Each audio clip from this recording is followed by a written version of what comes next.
Dear student, हम लोगों ने न्यूरल कंट्रोल एंड कोऑर्डिनेशन में न्यूरॉन्स का स्ट्रक्चर देख लिया था। हमने देख लिया था कैसे इम्पल्स डेंड्राइट से एंटर कर रहा था और अल्टीमेटली डेंड्राइट से होते हुए सेल बॉडी, एक्सोन और उसके बाद साइनेप्टिक नॉब तक आ रहा था और साइनेप्टिक नॉब के बाद दूसरे न्यूरॉन्स में कैसे साइनेप्टिक क्लेफ्ट को पार करते हुए दूसरे न्यूरॉन पे आ रहा था। हमने ये देख लिया था कि इस तरीके का जो कंडक्शन था जो कि एक्सोन में हो रहा था, साल्टेटरी कंडक्शन, और साल्टेटरी कंडक्शन के बाद फिर साइनेप्स प्रोसेस से आगे बढ़ रहा था। हमने ये भी देखा था कि किस तरीके से साइनेप्टिक वेसिकल्स में न्यूरोट्रांसमीटर प्रेजेंट रहता है और न्यूरोट्रांसमीटर एसिटाइल कोलिन बना कैसे था। ये सब हमने देख लिया। हमने ये भी देख लिया कि पोस्ट साइनेप्टिक मेम्ब्रेन के ऊपर रिसेप्टर्स होता है न्यूरोट्रांसमीटर का, और जब वो कंबाइंड होकर के कॉम्प्लेक्स बनाता है तो action potential post synaptic membrane में क्रिएट करता है और अल्टीमेटली एक्शन पोटेंशियल जनरेट करके फिर वो इम्पल्स आगे बढ़ा देता है। तो इस तरीके का जो साइनेप्स होता है हमारे बॉडी में, दो तरीके का साइनेप्स है। दो तरीके का साइनेप्स, ये जो साइनेप्स का जो टाइप्स है, दो तरीका है, वो इस पे डिपेंड करता है कि साइनेप्टिक क्लेफ्ट के बीच में डिस्टेंस कितना है। अगर साइनेप्टिक क्लेफ्ट के बीच में डिस्टेंस कम होता है, जैसे मान लीजिए कि ये साइनेप्टिक वेसिकल्स है और ये साइनेप्टिक नोब है और हमने देख लिया कि ये पोस्ट साइनेप्टिक मेम्ब्रेन है, ये पोस्ट साइनेप्टिक मेम्ब्रेन है और ये प्री साइनेप्टिक मेम्ब्रेन है। तो इन सभी चीजों के बारे में हमने देखा था। तो ये जो साइनेप्टिक क्लेफ्ट है, साइनेप्टिक क्लेफ्ट है, ये साइनेप्टिक क्लेफ्ट अगर कम डिस्टेंस का है, लगभग कितना 2 nm तक के लिए है, तो ऐसे कंडीशन में कैसा साइनेप्स होता है? ऐसे कंडीशन में इलेक्ट्रिकल साइनेप्स होगा। इसको हम कहेंगे इलेक्ट्रिकल साइनेप्स। तो यही साइनेप्टिक क्लेफ्ट अगर 2 nm तक है तो इसको हम बोलेंगे इलेक्ट्रिकल साइनेप्स। और यही साइनेप्टिक क्लेफ्ट अगर 10 nm से लेकर के 20 nm तक का होगा, तब हम इसको कहेंगे केमिकल साइनेप्स। इसका मतलब साइनेप्टिक क्लेफ्ट के डिस्टेंस यानी गैप के डिस्टेंस के ऊपर डिपेंड करता है इलेक्ट्रिकल साइनेप्स होगा या केमिकल साइनेप्स होगा। बिल्कुल ये चीज इंपॉर्टेंट है, एनसीईआरटी में भी दिया हुआ है, एग्जामिनेशन पॉइंट ऑफ व्यू से भी बहुत जरूरी है कि electrical synapse are rare in our system. मैंने बताया electrical synapse are rare in our system. इसका मतलब ये हुआ कि हमारे बॉडी में मेजॉरिटी ऑफ द केसेस में केमिकल साइनेप्स होता है। केमिकल साइनेप्स का मतलब यही हुआ कि ये जो केमिकल है क्या? तो केमिकल हुआ न्यूरोट्रांसमीटर। न्यूरोट्रांसमीटर किस तरीके से इसमें साइनेप्टिक वेसिकल्स में आया है। मैं एक चीज आपको और बता दूं, मन में क्वेश्चन उठता है, कोई स्टूडेंट ये भी क्वेश्चन करता है कि सर साइनेप्टिक वेसिकल्स आखिर कहाँ से आया? तो आपको मैं बता दूं कि ये जो साइनेप्टिक वेसिकल्स है एक तरीके का प्रोटीन का बना हुआ होता है और ये साइनेप्टिक वेसिकल सेल बॉडी में फॉर्म होता है। मैंने आपको ये भी बताया था कि ये जो सेल बॉडी होता है, सेल बॉडी में ही प्रोटीन का सिंथेसिस होता है, वहाँ साइनेप्टिक वेसिकल्स बनता है और वहाँ सेल बॉडी से बनने के बाद अल्टीमेटली ये साइनेप्टिक नॉब में आ जाता है। लेकिन वहाँ जो साइनेप्टिक वेसिकल बनता है वहाँ से सेल बॉडी में जो बनता है, सेल बॉडी में बनने के बाद जो साइनेप्टिक नॉब में आता है वो एम्प्टी होता है, उसमें न्यूरोट्रांसमीटर भरा हुआ नहीं रहता है। न्यूरोट्रांसमीटर यहाँ आकर के बनता है। मैंने बताया कि माइटोकॉन्ड्रिया से अल्टीमेटली क्या होता है, माइटोकॉन्ड्रिया से अल्टीमेटली एसिटाइल कोएंजाइम ए जब निकलता है और जीआईटी से कोलिन जब आता है तो दोनों मिलाने के बाद एसिटाइल कोलिन बनता है। हमने वो भी डिस्कस कर लिया था। तो आपको ये समझ में आ गया होगा कि केमिकल साइनेप्स क्या है और इलेक्ट्रिकल साइनेप्स क्या है। इन सभी चीजों के बारे में आ गया। इसमें कैल्शियम का एक इम्पोर्टेंस होता है। कैल्शियम का इम्पोर्टेंस ये है कि यही कैल्शियम जो कि एक्स्ट्रा सेलुलर फ्लूइड में बहुत ज्यादा होता है, एक्स्ट्रा सेलुलर फ्लूइड में जो ज्यादा होता है और पॉजिटिव चार्ज का होता है, जब एक्शन पोटेंशियल यहाँ आता है तो इसके कैल्शियम चैनल ओपन हो जाता है और हमने देखा कि कैल्शियम अंदर घुस जाता है, प्रीसाइनेप्टिक मेम्ब्रेन के अंदर आ जाता है, जो कि ये पॉजिटिव चार्ज है। और ये साइनेप्टिक वेसिकल्स का मेम्ब्रेन निगेटिव चार्ज का होता है, क्योंकि ये ऑलमोस्ट निगेटिव प्रोटीन का बना हुआ रहता है। ठीक है, तो ये निगेटिव चार्ज का हो जाता है, अट्रैक्ट हो जाता है और अल्टीमेटली टकरा करके न्यूरोट्रांसमीटर निकाल देता है। ये सारी चीजें आप सही तरीके से जानते हैं, समझ चुके हैं। हमने लास्ट क्लास में भी इसको रिलेट करके बताया था।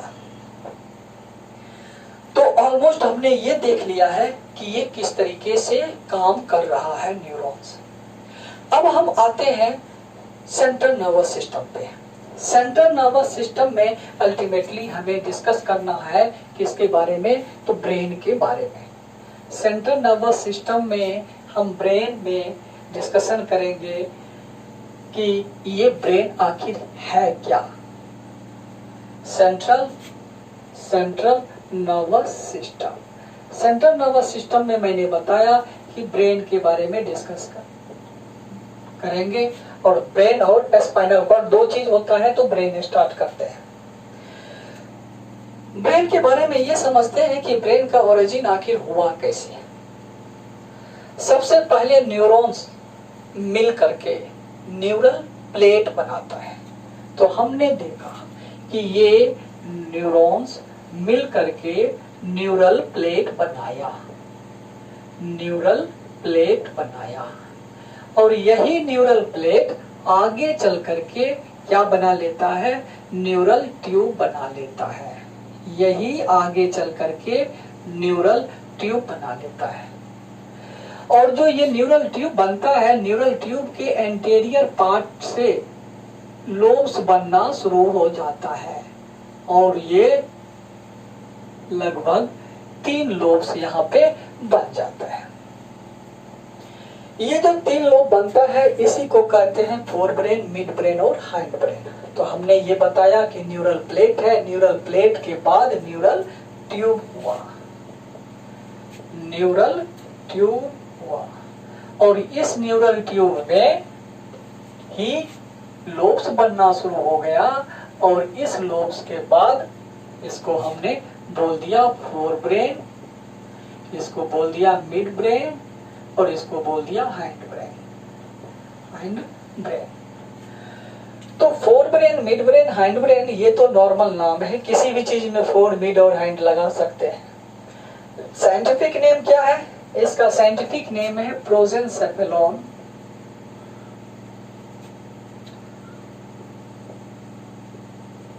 प्रोजेनसेफेलॉन और इसको कहते हैं मेसेनसेफेलॉन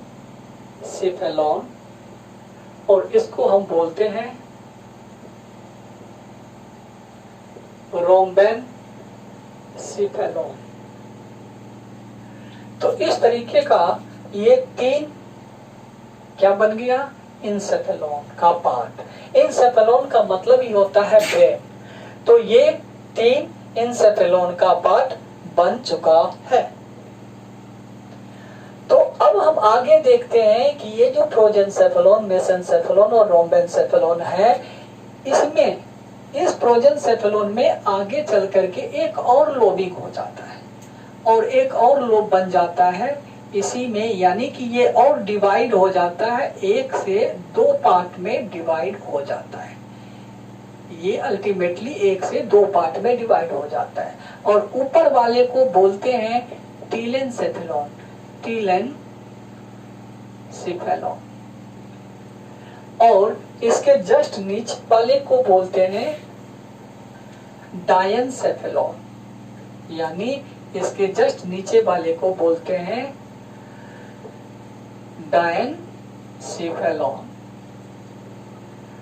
और फिर उसके बाद ये तो मिड ब्रेन है ही मेजेंसेफेलॉन, और फिर हाइंड ब्रेन में भी, इसमें भी दो पार्ट हो जाता है।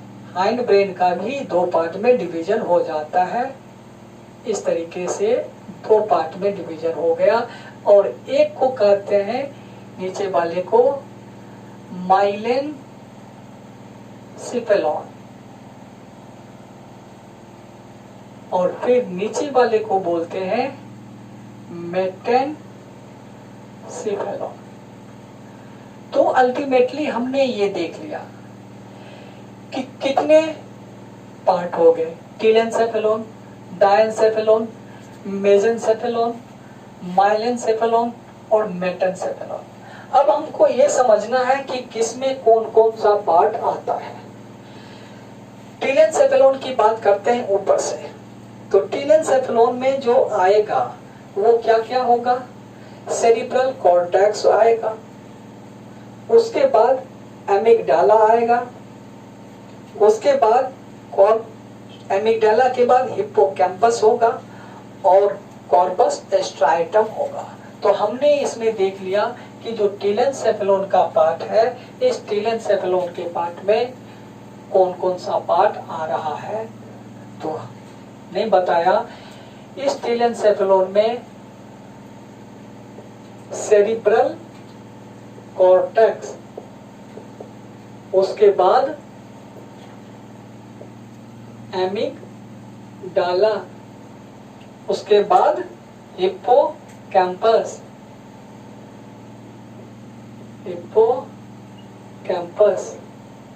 और उसके बाद कॉर्पस स्ट्राइटम। ये सब इंपॉर्टेंट है और टीलेनसेफेलॉन के अंदर ये सभी आ रहा है। ये जानना बहुत जरूरी है। आगे हम देखेंगे कि एमिगडाला क्या काम करता है। एमिगडाला रियल मायने में मूड स्विंग करता है, माइंड को चेंज करता है। अचानक मूड स्विंगिंग जो होता है इसी के वजह से होता है, इसी के वजह से होता है एमिगडाला। और मान लो कि एमिगडाला का सिक्रेशन अगर अचानक हो गया तो हमें बहुत अच्छा फील होगा, बहुत अच्छा एहसास होगा, हम खुश होंगे। तो ये एमिगडाला का काम है। इसके बारे में हम डिटेल में और जानेंगे। हिप्पोकैम्पस, हिप्पोकैम्पस ये क्या करता है, ये शॉर्ट टर्म मेमोरी को लॉन्ग टर्म मेमोरी में कन्वर्ट करता है, यही हिप्पोकैम्पस है। और corpus striatum, corpus striatum largest nuclei होता है, कॉर्टेक्स रीजन का लार्जेस्ट न्यूक्लियाई होता है। इसके बारे में भी हम जानेंगे कि न्यूक्लियाई क्या होता है। तो हमने ये देख लिया कि टीलेनसेफेलॉन में ये सारी चीजें हैं। अगर हम डायनसेफेलॉन की बात करते हैं तो डायनसेफेलॉन का जो पार्ट होता है इसमें आता है एपिथैलेमस, एपिथैलेमस, उसके बाद आता है थैलेमस और उसके बाद आता है हाइपोथैलेमस। ये इंपॉर्टेंट पार्ट है। एपिथैलेमस, थैलेमस और हाइपोथैलेमस ये इंपॉर्टेंट पार्ट है। इस तीनों का भी काम है। एपिथैलेमस के बारे में देखेंगे कि इसमें दो पार्ट इंपॉर्टेंट होता है, पेनियल ग्लैंड होता है और हेवेनुला होता है। थैलेमस को देखेंगे, ये रिले सेंटर करते हैं, ये कैसे कोई भी इंपल्स थैलेमस से होते हुए ही जाता है और फिर ब्रेन से मोटर नर्व के थ्रू बाहर निकलता है, वो रिले सेंटर की तरह काम करता है। हाइपोथैलेमस देखेंगे कि यही हाइपोथैलेमस एक इम्पोर्टेंट चीज है जो आपके बॉडी के टेम्परेचर को रेगुलेट करता है। बॉडी का जो टेम्परेचर 37 डिग्री सेल्सियस है उसको मेंटेन रखता है। तो हमने ये देख लिया इसके बारे में। अब इसके बाद यानी कि इस दो लोब्स के बारे में हमने जान लिया, 1 और 2 इसके बारे में जान लिया। अब हम इस थर्ड के बारे में जानेंगे, फिर फोर्थ और फिर फिफ्थ के बारे में। थर्ड क्या है, थर्ड में हमने देखा कि ये मेसेंसेफेलोन है, और इसी मेसेंसेफेलोन में क्या होता है, ऑप्टिक लोब होता है और सेरिब्रल पेडंकल्स होते हैं। ऑप्टिक लोब्स आप जानते हैं आई, यानी कि आई का डेवलपमेंट, जब हम लोग आई पढ़ेंगे तो आई के डेवलपमेंट भी देखेंगे कि कैसे यहाँ से आई का डेवलपमेंट होता है। मेसेंसेफेलोन के पार्ट से कैसे आई का डेवलपमेंट हुआ, कैसे ऑप्टिक लोब बना, कैसे रेटिना बना, आई के डेवलपमेंट में देखेंगे। आई का रेटिना एक ऐसा पार्ट है नर्वस सिस्टम का जिसको कि ऑप्थेल्मोलॉजिस्ट देख सकता है। जब आप आंख चेक कराने जाते हैं और मशीन से जब चेक किया जाता है तो रेटिना को देख लिया जाता है। तो नर्वस सिस्टम का ये एक इकलौता पार्ट है जिसको कि आप देख सकते हैं।